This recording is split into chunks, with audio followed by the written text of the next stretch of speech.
읽겠습니다. 우리가 아직 죄인 되었을 때에 그리스도께서 우리를 위하여 죽으심으로 하나님께서 우리에 대한 자기의 사랑을 확증하셨느니라. 아멘. 점심 맛있게 드셨나요? 뭐가 맛있었어요? 샌드위치야. 네, 우리 권사님들이 요즘에 고민이 굉장히 많아요. 여러분 어떻게 주일날 소그룹 하는데 맛있는 걸 섬길 수 있을까? 예, 권사님들 계속 고민해 주세요. 예, 우리 권사님들 감사합니다. 박수 한번 해 주시기 바랍니다. 예, 다음 주에는 스트레스 안 받아도 되고 다음 주에 더 맛있는 것이 나올 줄로 믿습니다. 부담이 10배가 됐네요. 그렇죠? 오늘도 하나님께서 저와 여러분에게 주시는 은혜의 말씀이 있을 거예요. 우리 기대하는 마음으로 한번 제자 양육 열도록 하겠습니다. 마이크를 가져다가 누구한테 주시냐면요, 우리 권정조 권사님한테 한번 드려보세요. 권정조 권사님, 예, 물어보는 거 아니니까는요. 예, 자, 안경을 쓰셨습니다. 이제 많은 사람이 하나님의 사랑과 은혜를 자신의 삶 가운데 벌어지는 일을 보고 그때그때 판단합니다. 일이 잘 되면 하나님께서 나를 사랑하셔 하다가 환경이 어려워지면 하나님의 사랑을 의심합니다. 이런 사람은 십자가의 능력으로 예수님을 믿는 사람이 아닙니다. 하나님의 사랑은 환경을 통해 그때그때 확인해야 알 수 있는 것이 아니라 이미 확증된 진리입니다. 우리가 아직 죄인 되었을 때 그리스도께서 우리를 위하여 죽으심으로 하나님께서 우리에 대한 자기의 사랑을 확증하셨느니라. 로마서 8장 35절부터 39절에 보면 초대교회 성도들이 엄청난 고난을 직면해 있다는 것을 알 수 있습니다. 그들은 박해를 받고 굶주리고 헐벗고 죽음의 위협을 당하고 있습니다. 마치 도살당할 양 같은 불안한 처지에 있었습니다. 환경만 바라본다면 하나님을 부인할 수밖에 없는 상황이었습니다. 이 현실에서도 그들은 이렇게 고백했습니다. 다 같이 고백해봅니다. 시작.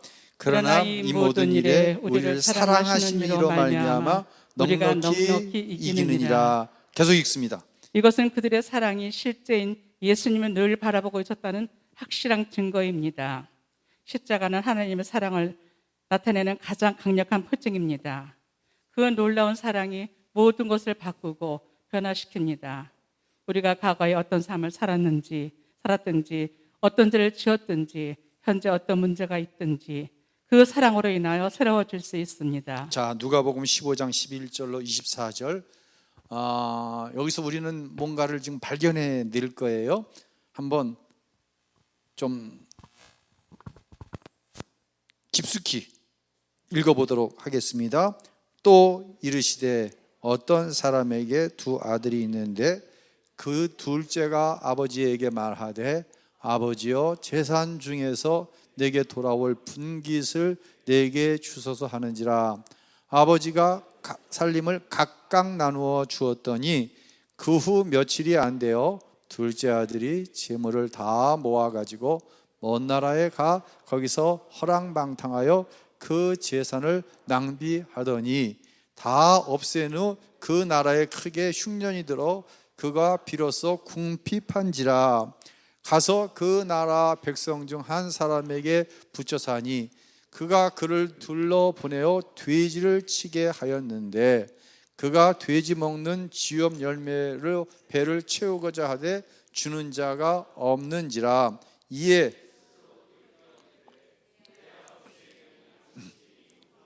품꾼이 얼마나 많은가. 나는 여기서 주려 죽는구나. 내가 일어나 아버지께 가서 이르기를 아버지, 내가 하늘과 아버지께 죄를 지었사오니 지금부터는 아버지의 아들이라 일컬음을 감당하지 못하겠나이다. 나를 품꾼의 하나로 보소서 하리라 하고 이에 일어나서 아버지께로 돌아가니라. 아직도 거리가 먼데 아버지가 그를 보고 측은히 여겨 달려가 목을 안고 입을 맞추니 애들이 이르되 아버지 내가 하늘과 지금부터는 아버지의 아들이라 일컬음을 감당하지 못하겠나이다 하나 아버지는 종들에게 이르되 제일 좋은 옷을 꺼내어다 입히고 손에 가락지를 끼우고 발에 신을 신기라. 그리고 살진 송아지를 끌어다가 잡으라. 우리가 먹고 즐기자. 이 내 아들은 죽었다가 다시 살아났으며 내가 잃었다가 다시 얻었노라 하니 그들이 즐거워하더라. 아멘. 자, 이어서 우리는부터 서혜진 집사님 마이크 좀 드려보세요. 서혜진 집사님. 우리는 이 이야기를 흔히 탕자 이야기라고 부릅니다. 둘째 아들이 아버지에게 자기 몫의 유산을 달라고 하는 것은 당시에는 엄청난 죄였습니다.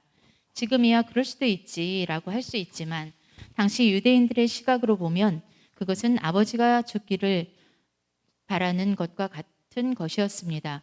유산을 주지 않고 내쫓을 수도 있었지만 아버지는 순수히 둘째 아들의 요구대로 유산을 나누어 주었습니다. 유산을 안 주면 아들을 영원히 잃어버릴 것을 알았기 때문입니다. 흔히 말하는 탕자 이야기는 방탕한 둘째 아들에게 초점을 맞춘 제목입니다. 하지만 저는 이 이야기의 초점을 아버지에게 두어야 한다고 생각합니다. 왜냐하면 이 이야기는 방탕한 우리를 징계하지 않으시고 돌아오기를 간절히 기다리시는 아버지 하나님의 모습을 그리고 있기 때문입니다. 이 아버지의 모습은 우리가 하나님으로부터 얼마나 큰 사랑을 받고 있는지를 깨닫게 합니다.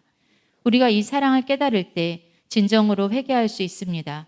메마르는 것이 두려워서 하는 회개는 온전한 회개가 아닙니다. 아버지의 사랑 앞에서 자기의 죄를 깨닫고 돌아오는 것이 진정한 회개입니다.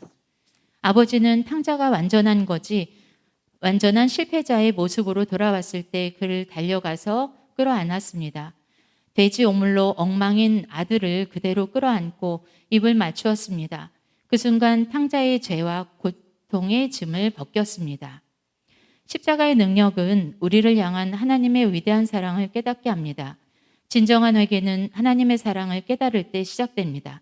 십자가에 담긴 하나님의 사랑을 알고 나면 불평했던 것, 원망했던 것, 낙심했던 것, 열심 없이 신앙생활했던 것, 헌신하지 못했던 것이 죄였음을 깨닫게 됩니다. 그리고 회개하게 됩니다. 예, 감사합니다. 오늘은 이 말씀을 가지고 축복의 확신이라고 하는 이 십자가의 능력의 마지막 과를 여러분과 함께 좀 나누어 보도록 하겠습니다. 우리가 지금 읽은 이 말씀은 누가 하신 말씀이죠? 예수님께서 하신 말씀이에요.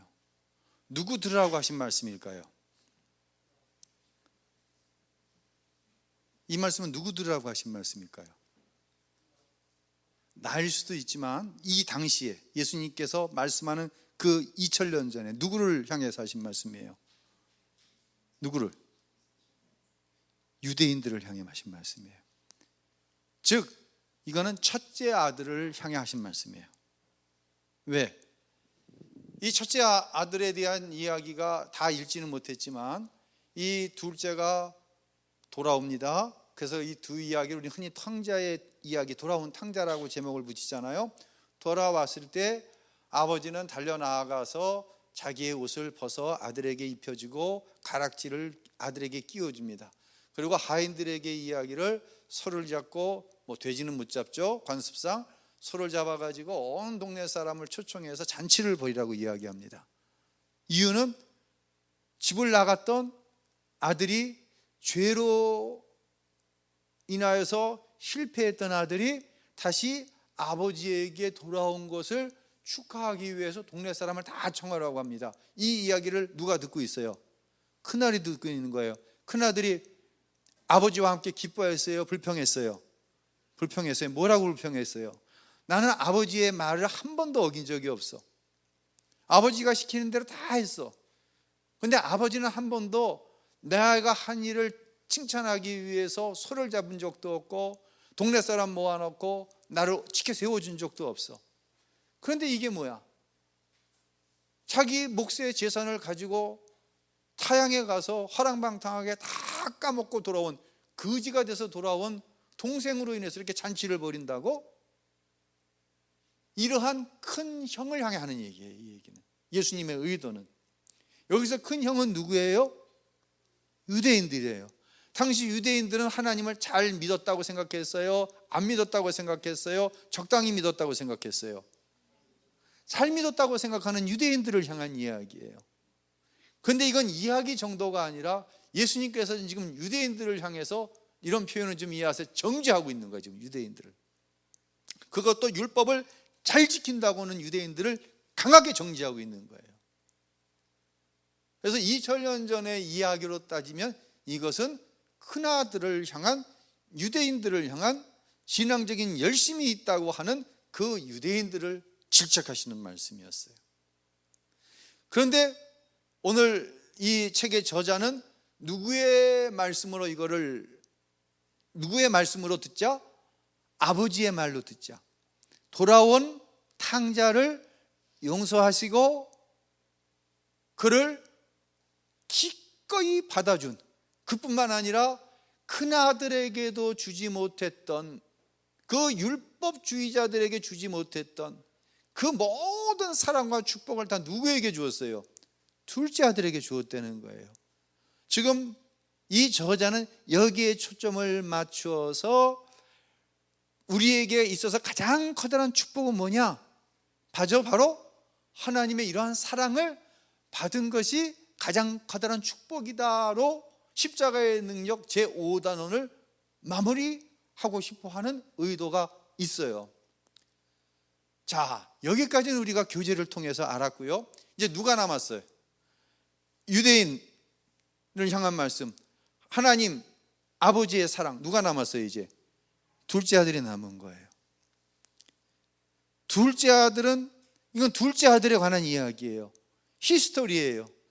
이 히스토리를 무엇으로 바꿔야 돼요? 뭘로 바꿔야 돼요? 마이 스토리. 누구의 이야기? 나의 얘기로 바꿔야 돼요. 우리가 하나님의 말씀을 읽거나 설교를 듣거나 묵상할 때 저는 개인적으로 영성이라는 이야기를 쓸 때 2000년 전에 이 이야기를 나의 이야기로 듣는 능력을 저는 영성이라고 봐요. 자, 둘째 아들의 이야기를 나의 이야기로 한번 바꿔봅시다. 둘째 아들은 아버지의 아들 맞아요? 틀려요? 자, 둘째 아들은 아버지의 아들 맞아요? 틀려요? 맞는데 죄를 지었어요? 안 지었어요? 저와 여러분은 하나님의 자녀 맞아요? 맞아요? 저와 여러분 하나님의 자녀예요. 어떤 것도 이걸 틈을 탈 수가 없어. 이게 십자가의 능력으로 주어진 저와 여러분의 축복이에요. 하나님의 자녀인데 우리도 죄를 지어요? 안 지어요? 여러분 뻔뻔해. 참 뻔뻔해. 어떻게 뻔뻔하게 하나님의 자녀인데 죄를 짓는다는 얘기를 그렇게 쉽게 할 수 있을까? 그렇기 때문에 이 탕자의 이야기는 누구의 이야기예요? 마이 스토리예요. 내 이야기예요. 이게 내 이야기가 될 때 뭘 볼 수 있어요? 하나님의 사랑을 볼 수 있는 거예요. 큰 아들은 아버지의 사랑을 봐요? 아무것도 못 봐요? 아무것도 못 보는 거예요. 이것은 명목상 아들인데 사실은 아니에요. 우리가 육체로 받은 할례가 아니라 성령께서 우리의 영혼 가운데 행하신 할례를 받아야 되는 거예요. 아멘. 이거는 이 탕자의 이야기는 내 이야기가 돼야 십자가에서 누구의 사랑을 보는 거예요? 하나님의 사랑을 볼 수 있는 거예요. 이것이 훈련되어져야 된다고 하는 것은 뭐하고 실제적으로 우리의 소그룹에서 일어나는 일들은 이런 일들인 거예요. 저는 초등학교 때 제가 신앙생활을 시작했어요. 그리고 고등학교 2학년 때 거듭나는 은혜를 이제 경험을 했는데, 저희 집은 예수님과 전혀 관계없는 문화예요. 문화가. 제가 고등학교 다닐 때 더운 여름에 학교 갔다 오잖아요. 그럼 그 당시에는 집에서 이렇게 막걸리 같은 걸 못 담갔어요. 그때 집에서 막걸리 담궈 먹으면 뭐라고 그래서 신고했어요. 밀주라고 그랬어요. 그래서 집에서 못 담갔어요. 근데 우리 어머니가 집에서 막걸리를 이렇게 맛있게 담가 놓으시고 그걸 냉장고에 넣었다가 제가 아니면 우리 누이들이 학교 갔다 오면 그 막걸리에다 설탕을 넣고 막 저어갖고는 야 이거 한 잔 마시고 한 30분 잤다 공부하라 그래요. 그럼 제가 고등학교 2학년 때 거듭났으니까 이 막걸리를 받아 마셨을까요? 마셨을까요? 여러분 시험에 들지 않게 한쪽에는 안 마셨다고 그러고 거듭났으니까 한쪽에는 마셨다고 그럴까 봐 제가 얼마나 그걸 맛있게 먹었는지 몰라요. 저희 집 문화는 그랬어요. 연년생으로 위에 누이가 셋이 있는데 큰 누나도 둘째 누나도 다 미술을 전공했어요. 우리 신미숙 집사님은 예외야. 근데 이 미술 전공한 사람들이 뭐 이렇게 좀 뭐 겉멋에 들어가지고 뭐 이런 게 있거든. 그래서 제가 신학교 다닐 적에도 학교 갔다 오면 야 포장마차 가자 그래 누이들이. 그럼 포장마차 가서 제가 닭똥집만 먹었을까요? 그것도 먹었을까요? 어? 어땠을 것 같아?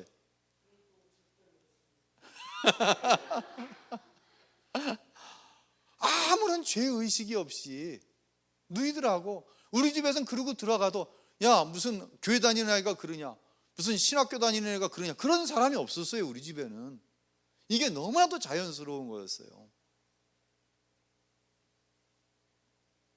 여러분 굉장히 심각해지고 있어요 지금.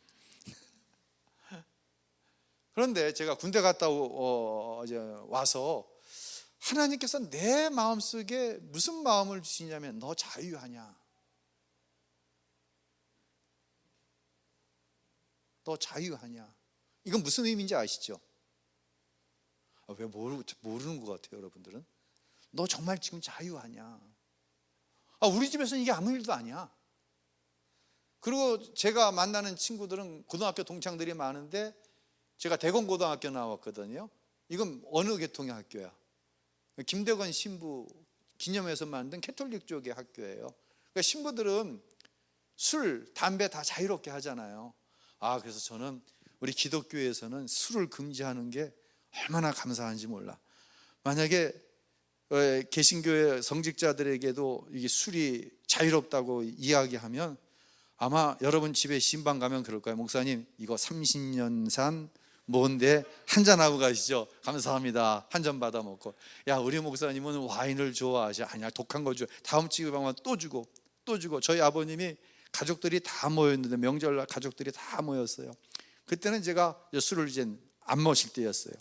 뭐라고 얘기하시냐면 저 녀석이 목사가 되지 않았으면 말술을 먹을 놈인데 먹지는 못해도 지고 가지는 못해도 먹고는 갈 놈인데 저희 아버님이 그러셨어요. 우리 집 문화가 그랬어요. 그런데 어느 순간부터 내 안에 어떤 이 거룩함에 대한 갈망이 들어왔어요. 그런데 그것을 위해서 제가 죄송합니다 별로 기도해 본 적이 없어요. 그걸 뭐로 생각하지 않았으니까. 죄로 생각하지 않았어요. 근데 어느 순간 야 너 이게 자유롭냐? 너 이게 자유로워? 자유롭지 못한 거야. 겉으로는 아무렇지도 않게 아는 척 하는데 사실상 자유롭지 못한 거야. 그리고 이 거룩함에 어떤 우리 가정 안에는 이런 문화가 아무런 문제가 아니지만 이것에 대해서 구별되어 주고 싶다고 하는 갈망이 내 안에 들어왔어요. 구별됨에 대한 갈망이 곧 뭐예요? 거룩이죠. 거룩이란 뜻은 뭐예요? 시꺼먼 옷도 입고 성경책 옆에 끼고 다니는 거 거룩일 수 있어요? 그러나 성경에서 말하는 거룩은 그 거룩이 아니에요. 구별된 거예요. 누군가는 죄가 아니라고 그러는데 그것이 내에게는 죄로 깨달아지는 거예요. 이 거룩에 대한 갈망이 나한테 들어왔어요. 그러고 나서 어느 정도 시간이 지났는데 제가 지난 주일날 그런 표현을 했잖아요. 아침에 머리가 아파서 진통제 하나를 먹고 왔는데 가만히 생각해보니까 머리가 안 아파졌어. 나도 모르는 순간 그 술 문제에 대해서 나 아주 자유롭게 됐어. 그것은 나에게 어떠한 마셔도 되고 안 마셔도 되는 게 아니라 이거 끊어야 되는데가 아니라 하나님께서 아주 자연스럽게 그 문제를 해결해 주셨어요. 제가 한 게 있어요, 없어요? 사실 제가 한 게 없어요. 의지적으로 해야 할 중요한 일들이 있어요. 그런데 제 신앙생활의 과정에서 정말 중요한 문제들은 하나님께서 이것이 잘못된 것이다, 이것은 구별되어야 되는 것이다 라는 갈망을 주셨고, 그 갈망을 이루어 주신 분도 누구냐면 하나님이세요. 그래서 여러분 가운데는 자기 자신이 생각할 때 내가 신앙생활하는데, 내가 집사하는데, 안수 집사하는데, 뭔데 내가 이 부분에 대해서 내가 아무렇지도 않은 것처럼 행동하지만 이게 자유롭지 못해 하는 부분들이 있을 수 있어요. 그런데 십자가의 능력이란 무엇이냐면, 저와 여러분이 하나님의 자녀라고 하는 그 이유는 무엇이냐면 하나님 아버지께서 다 아시는 거예요. 아실 뿐만 아니라 돌아온 탕자는 마음에 어떤 마음을 갖고 오는 거예요? 그저 돼지가 먹는 쥐염 열매도 배부르게 못 먹잖아요. 지금 형편이 허랑팡탕하면서 아버지가 준 짓은 다 까먹었잖아요. 그러니까 어쩔 수 없이 지금 집으로 돌아가는 거예요, 탕자는. 그래서 집에 가갖고 아들은 고사하고 뭐만 시켜줘도 좋겠다, 윤 집사님. 그냥 하인이라도 시켜주면 좋겠다. 왜냐하면 자기 집 하인은 배불리 먹거든. 그런 마음으로 아버지께 돌아간 거예요. 근데 하나님 아버지께서는 어때? 이 탕자의 아버지는 어때? 사랑으로 그를 안아주시는 거예요. 우리가 아직 죄인 되었을 때 그리스도께서 저와 여러분을 위하여 십자가에 죽으셨는데, 십자가의 죽으심은 우리가 의식하고 의식하지 못하고 때로는 그게 무슨 죄야라고 생각하는 모든 것들을 다 십자가에 담당하시고 우리에게 뭘 주기를 원하시냐면 자녀로서의 자유함을 주시길 원하시는 거예요. 이건 하나님께서 주시는 거저받은 은혜지 내가 어떻게 해서 받은 게 아니었다고 하는 게 마이 스토리예요. 둘째 아들로서. 여러분에겐 이런 간증이 있으신가요? 왜 이렇게 심각해요? 여러분에게 이런 간증이 있어요? 있으시죠? 예, 우리 이양섭 장로님 나오셔서 한 3분만 얘기해 주실래요? 진짜로 지금 딱 생각했던 거. 내가 지금 짜고 하는 게 아니에요. 짜고 하는 게 아니라 이거는 실시간 온라인이야. 자.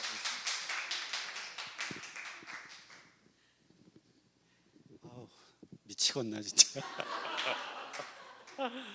글쎄 이게 맞을지 모르지만은 저는 주의를 지키는 거가 예를 들어서 무슨 큰 일이 있으면은 좀 빠지고 싶다, 명분을 찾아서 그런 일이 있었어요. 지금은 안 그렇지만 옛날에. 그런데 그 장 목사님 계실 때 제가 몇 분한테도 말씀을 드렸는데, 왜 그런 거 있잖아요. 가족이 아닌데, 친척이 아닌데 굉장히 가까운 사람이 있어요. 그리고 저와 최경희 권사를 또 이어주고, 또 형은 또 그 큰 집에서 이어주고. 그런데 그 큰 어머님이 돌아가셨어요. 근데 그때가 주일이야. 이거는 정말 가야 돼. 내가 여기 꽉 찼어요, 이게. 그런데 그거를 장 목사님한테 제가 상의를 드렸어요. 나는 이제 가려고 마음을 먹었어요. 장례식 때 이제 발인해서 이제 장례를 치러야 되는데, 그냥 화장 문화가 아니라 묘지 문화 갖고 별의별 일들이 다 있잖아요. 그래서 또 꼭 가야 되고 그래갖고 굉장히 많은 갈등을 일으켰는데 장 목사님이 가지 마시라고 그러더라고. 그래갖고 말도 못하게 진짜 갈등을 일으켰어요. 그런데 갔을까요, 안 갔을까요? 제가 안 갔어요. 그 장례식에 안 갔어요. 그때부터 글쎄요, 그게 믿음인지 모르지만은 주일은 꼭 지켜야 된다. 게 분기점인 것 같아요, 제가. 그래서 그 이후로 뭐 주일날 뭐 아무리 큰 일이 있어도 주일은 꼭 지켜야 된다, 이렇게 마음을 먹었습니다. 이상입니다.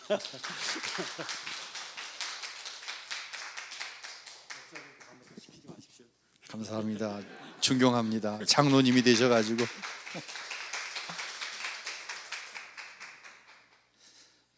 누군가에게는 이 일이 아무 일도 아니에요. 누군가에게는 이게 당연한 일이에요. 근데 장로님도 모태신앙은 아니시고, 예, 장로님이 겪었던 그런 걸 저도 많이 겪었어요. 근데 다시 말씀드리지만 내 힘으로 한 게 하나도 없어요. 이제 모든 것이 은혜입니다, 은혜입니다 그러는데 처음부터 끝까지 다 하나님께서 시작하셨고 하나님께서 이루시는 거예요. 그래서 우리가 이 탕자의 이야기를 들을 때 이거는 큰아들인 율법주의자들에게 한 이야기입니다. 둘째 아들을 돌아온 탕자를 받아주신 하나님의 사랑을 믿으시기 바랍니다. 여기서 끝나면 이게 히스토리로 끝나는 거예요. 여기서 둘째 아들을 통해 나를 볼 수 있어야 되는 거예요. 그때 그 십자가의 죽으심이 누구의 능력이 되는 거예요? 나의 능력이 되는 거예요. 나를 향한 사랑이 되는 거예요. 만약에 이 사랑이 믿어지면 그때부터는 주일도 초상이 났어, 맡기는 거예요. 왜? 하나님은 그 아들 예수를 십자가에 내어 죽이시기까지 나를 사랑하시거든. 그 사랑이 믿어지니까 맡기는 거예요. 하나님께. 그때부터 하나님께 내가 맡기는 거예요. 맡기고 살고 계십니까? 이게 또 이제 문제지. 이게 이제 여기서부터 이제 답이 잘 안 나오지. 이 굉장히 고민스러운 문제인데, 제가 최근에 읽은 어느 집사님의 간증해 보니까 남편이 너무 무책임해. 오늘 여기 이 본문으로 마칠 거예요. 예. 너무 무책임해.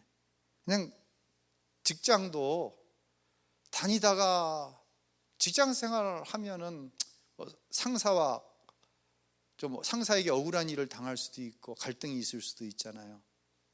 염창훈 형제 권찰, 그렇죠? 예. 그러면 때려치는 거야. 뭔 대책이 있어서 때려치는 게 아니라 그냥 때려쳐 버리는 거야. 그래서 그 두 남매가 있는데 그 두 남매는 온전히 이 집사님이 그냥 근근히 벌어가지고 생활을 하는 거예요.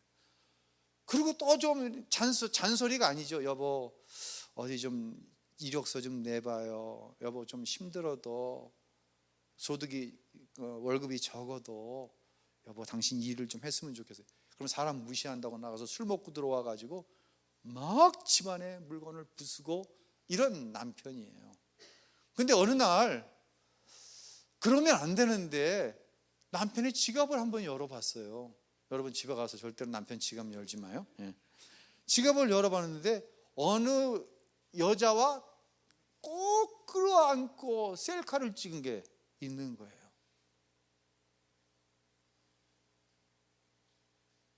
숨이 콕콕 막히는데 숨을 쉴 수가 없더라는 거예요. 남편한테는 이야기를 하지 않았어요. 같이 이제 누워서 잠을 자는데 거짓말 1도 안 보태고 부엌에 있는 칼을 갖다가 찔러 죽이고 싶은 거예요. 경제적인 가장으로서 책임이 전혀 없어. 술 먹고 아이들에게 자기에게 행패 부려. 근데 미안한 마음은 1도 없고 바람까지 펴 정말 죽이고 싶은 마음이 생기는 거예요. 잠을 잘 수가 없어갖고 부엌에 남아 쪼그리고 앉아서 그냥 하염없이 운 거예요. 운 것도 크게 울지 못하는 거예요. 누가 들을까 봐, 아이들이 들을까 봐.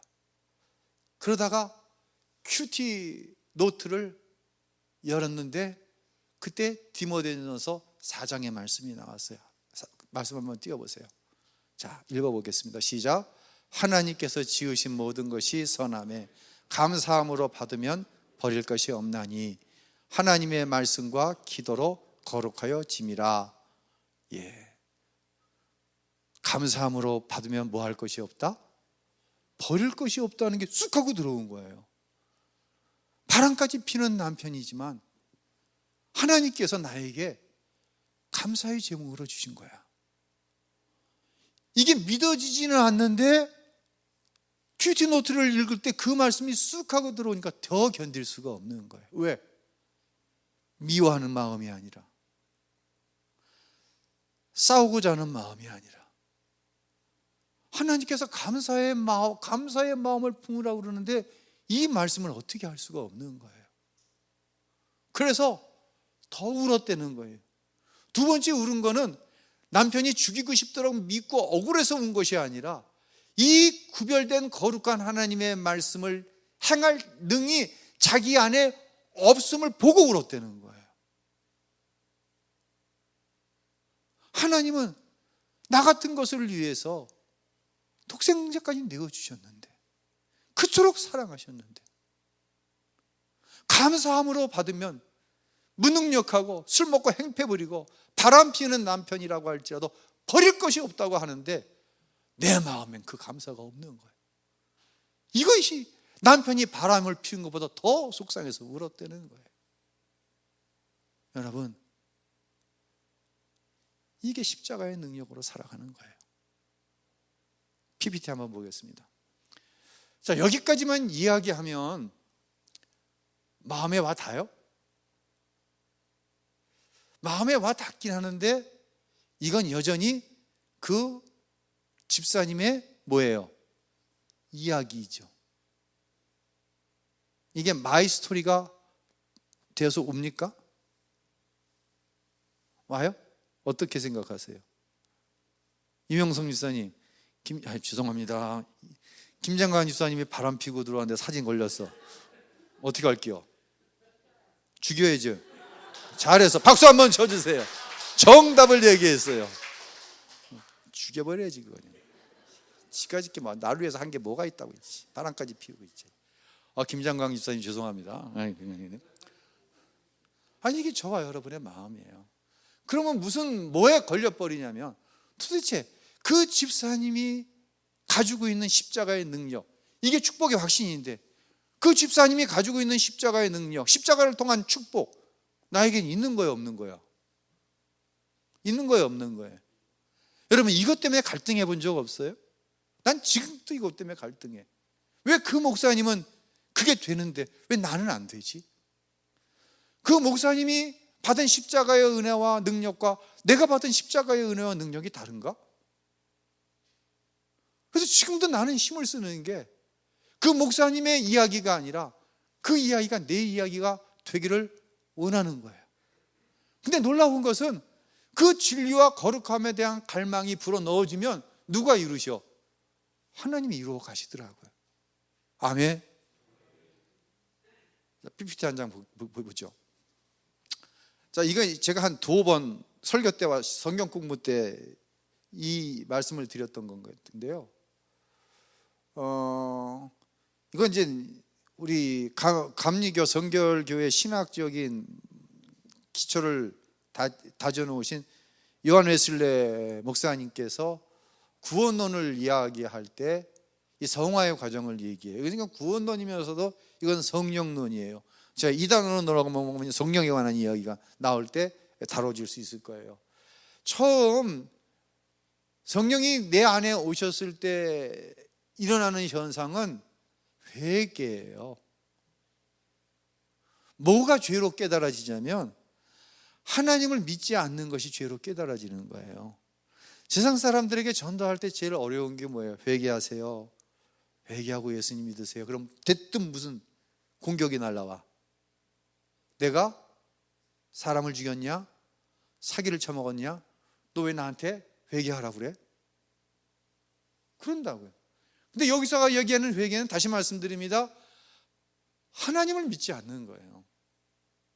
근데 어느 순간 하나님이 믿어졌어. 하나님을 알지 못하는 게 죄라는 것이 깨달아졌어. 근데 저 같은 경우에는 희한하게 부모님께 예수 믿으라고 전도하지 않은 게 죄롭게 들어졌어요. 저는. 그 순간 어떤 일이 일어나요? 거듭나는 거예요. 그래서 성령이 우리에게 오셔서 하나님을 알지 못하던 것이 죄를 깨달아지게 하시고 그때 거듭 태어나는 거예요. 어머니에게서 태어났던 우리가 누구로 인해서 새로 태어나는 거예요? 성령으로 인해서 다시 태어나는 것을 가르쳐 거듭났다고 그러고 예수를 어떻게 했다고 그래요? 영접했다고 그러는 거예요. 여러분은 이 단계를 이미 다 거치셨어요. 왜냐하면 예수를 주로 시인하는 사람은 누구예요? 그 안에 성령이 계시지 않으면 예수를 주로 시인할 수가 없어요. 예수님이 여러분을 구원하신 그리스도시고 여러분의 주인이신 줄로 여러분은 믿으시나요? 그렇게 나가서 고백하시나요? 성령이 계시다는 증거예요. 우리는 회개하고 거듭났어요. 그래서 회개라고 하는 것은 방향을 바꾸는 것이라고 얘기했어요. 지금까지는 누구 중심으로 살았어요? 나 중심, 세상 중심으로 살아갔어요. 근데 어느 순간 하나님께서 이것이 죄라는 생각을 갖게 하시고 회개하고 방향을 누구에게 돌이켰어요? 하나님께 돌이킨 거예요. 이때 하나님은 우리를 뭘 삼아주세요? 자녀 삼아주시는 거예요. 그리고 우리를 뭐라고 칭해 주세요? 의롭다고 칭해 주시는 거예요. 저와 여러분이 의로워요? 안 의롭죠?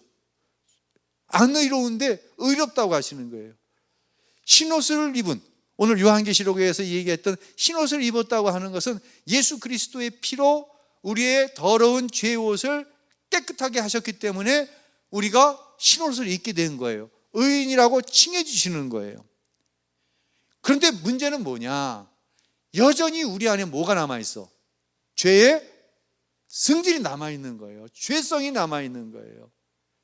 옛 사람이 하던 일들이 그대로 아니면 부분적으로 남아있는 거예요. 여기서 이제 헷갈림이 오는 거예요. 그래서 어떤 때는 죄 짓고 나서 막 죄에 눌려갖고 하나님의 자녀가 아닌 것 같아요. 이런 얘기 가끔 드리잖아요. 그리고 어떤 결단을 하는데 결단을 하고 나서 행동을 하고 나서 보니까 이게 하나님을 기쁘시게 하는 일이 아니라 순전히 나를 기쁘게 하는 일이야. 그러니까 내가 뭐가 아닌 것 같아요? 하나님 자녀가 아닌 것 같아요. 그 순간 성령께서 우리의 마음속에 뭐를 갈망하게 하시냐면 죄 짓지 않고 살고 싶다는 갈망을 주시는 거예요. 그리고 뭘 구하게 되냐? 성령의 충만함을 구하게 되는 거예요. 베드로가 예수님 처음 만났어요. 만나고 나서 배와 그물을 다 버려두고 예수님을 쫓기로 마음을 결심을 했어요. 뭐 한 거예요? 회개한 거예요. 이제 삶의 방향을 하나님께, 예수님께 돌린 거예요. 거듭났어요. 하나님 자녀가 됐어요. 예수님 앞에 뭐라고 그래요? 나는 죄인입니다. 나를 떠나서서 회개했어요. 주님을 따랐어요. 그런데 제자답게 살았어요. 제자 같지 않은 모습이 많았어요. 제자 같지 않은 모습이 많았어요. 대표적인 건 뭐예요? 예수님이 십자가에 죽으실 것을 말씀하실 때 뭐 했어요? 누가 크냐고. 누가 크냐고. 우리 중에 누가 예수님께서 다시 오실 때 누가 예수님의 우편, 누가 좌편에 앉을 거냐고.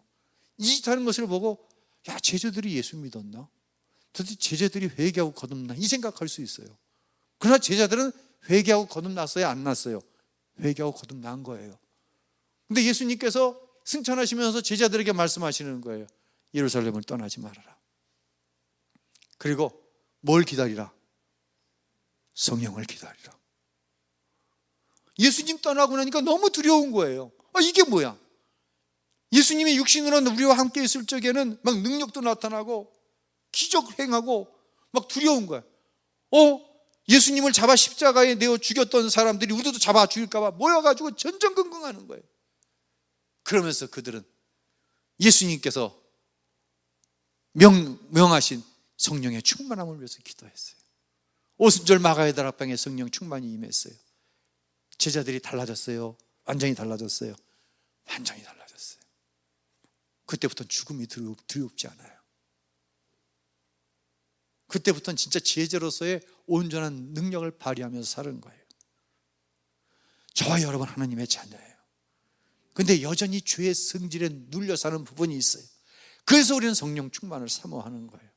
성령 충만한 상태를 가리켜서 성결하다고 얘기하는 거예요.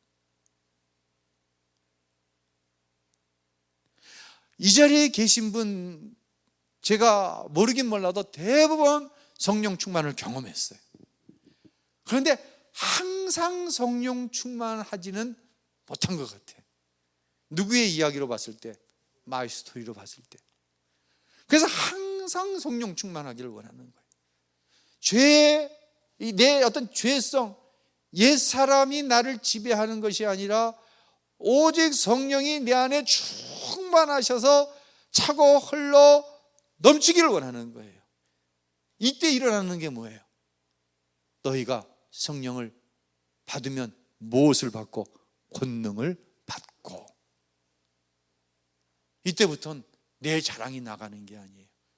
예수님 자랑이 나가는 거예요. 마이 스토리가 나가는 거예요. 난 이전에 이런 사람이었어. 신학교 다니면서도 그게 아무런 문제 없다고 생각했어. 근데 어느 날 성령께서 내 마음속에 정말 진리와 죄에 대한 자유함, 거룩함이란 무엇인가, 구별됨이란 무엇인가에 대한 갈망을 주셨어.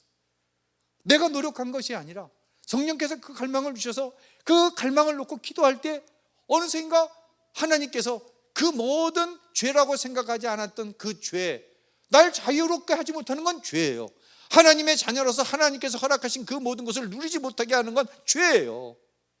술 먹고 담배 피우고 무슨 짓하고 우리는 그 죄만을 죄라고 생각하는데, 아까 그 집사님이 디모데전서 4장의 말씀을 읽고 바람핀 남편이 죽도록 믿고 죽이고 싶지만 그거보다 더 커다란 갈등은 감사함으로 받으면 버릴 것이 없다고 하는데 감사하지 못하는 자기 자신을 위해서 더 안타까워하는 것. 이 상태에 이렇게 된다는 거예요. 이것이 성경에서 말하는 구별됨, 거룩함이라고 하는 얘기예요. 그러나 우리가 지금까지 배워오고 이야기한 거룩함은 아니야, 그게 아니야. 그러니까 헷갈리는 거예요, 이게 신앙이. 예수 믿으면 축복받는다고 그러는데, 예수 믿으면 평화가 오고, 예수 믿으면 감사의 사람이 된다고 하는데, 아니야, 이게. 서두에 이 얘기 하잖아요. 뭐 해. 잘 돼. 하나님이 나에게 복을 주시고 하나님 살아계시다고. 뭔가 잘못돼. 하나님 살아계신가? 너무나도 무기력한 거예요. 우린 축복을 이미 받았어야 앞으로 받을 거예요. 축복을 받았습니다. 할렐루야. 우린 축복 받은 거예요.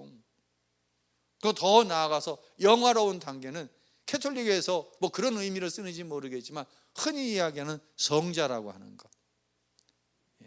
뭐 성프란치스코 같은 사람은 죄가 생각이 나지가 않는 거예요. 죄를 짓지 않는 것이 아니라 죄가 여기에도 안 들어오는 거예요. 여기에도 안 오는 거예요. 죄가 범접을 못하는 거예요. 그러니까 이렇게 하늘에 나는 새가 손을 내밀어 와서 안고 새하고 이야기를 나눴다고 그래요. 뭐 진짜 있었는지 모르지만 그렇게 이야기를 해요.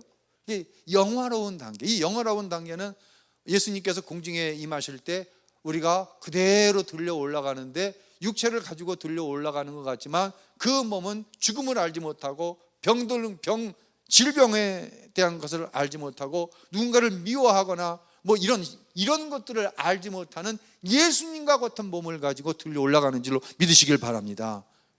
무덤에 죽었던 자는 영화로운 몸을 가지고 올라가는 거예요. 영화로운 시온 성문 들어가서 다닐 때 영화로운 단계에 이루어 간다라고 하는 거예요. 글쎄 모르겠어요. 저는 성령 충만까지는 저는 경험을 했어요. 근데 영화로운 단계까지는 솔직히 저는 도달하지 못했어요. 근데 분명히 우리가 추구하는 단계는 어디예요? 영화로운 단계. 우리가 살아서 영화로운 단계에 이르든지 아니면 분명한 것은 무엇이냐면 예수님 공중에 재림하실 때 우리는 영화로운 몸을 가지고 들려 올라갈 거예요. 이것이 우리가 최종적으로 기대하는 것이에요. 우리의 최종적인 목표는 오늘 하루의 삶의 목표가 있어요. 오늘 이거 해야지, 여기까지 이루어야지. 이건 이 땅에 살면서 우리가 성실하게 사는 것 중요합니다. 하지만 우리의 최종적인 목적은 영화로운 몸을 입고 공중으로 들려 올라가 주님의 신부로 서는 그날이 우리의 최종 목적이라는 거예요. 그것을 사모해야 되는 것이에요. 오늘 이 둘째 아들의 이야기를 통해서 내가 하나님의 사랑을 십자가에서 보았다고 한다면 분명히 이 둘째 아들은 아버지의 사랑을 입었어요? 안 입었어요? 여러분 다 인정하시죠? 다 인정하시죠? 남의 이야기인데 다 인정하십니다. 나의 이야기로 돌아와서 내 모든 죄를 하나님께서 당신의 죄 없으신 아들 예수에게 다 대속하게 하셨다. 이것을 통해서 우리는 하나님의 사랑을 보는 것이고, 이 하나님의 사랑 안에 모든 축복이 다 있는 거예요. 이게 믿어지는 것, 이것이 바로 십자가의 능력으로 주어지는 축복의 확신이다라고 하는 것이에요. 아멘. 받아들여지시나요? 다음 줄은 가족들과 좀 함께 하시고요. 예. 그 다음 주일 날은 어린이부, 청소년부, 청년부 성경학교 수련회 했던 것에 대해서 우리 담당하시는 교육자님들이 진행된 것만 얘기하는 게 아니라 여러분에게 숙제를 던져드릴 거예요. 우리 교회뿐만 아니라 하나님의 나라를 위해서 이건 어떻게 보면 가장 중요한 것이죠. 그리고 그 다음 주에 2단원으로 넘어가도록 하겠습니다. 오늘 나머지 부분들 읽지 않으신 것은, 이것은 이제 마이 스토리, 이건 유기성 목사님의 마이 스토리예요. 한번 읽어보시고 여러분의 이야기로 한번 적응해 보셨으면 좋겠습니다. 찬양하겠습니다.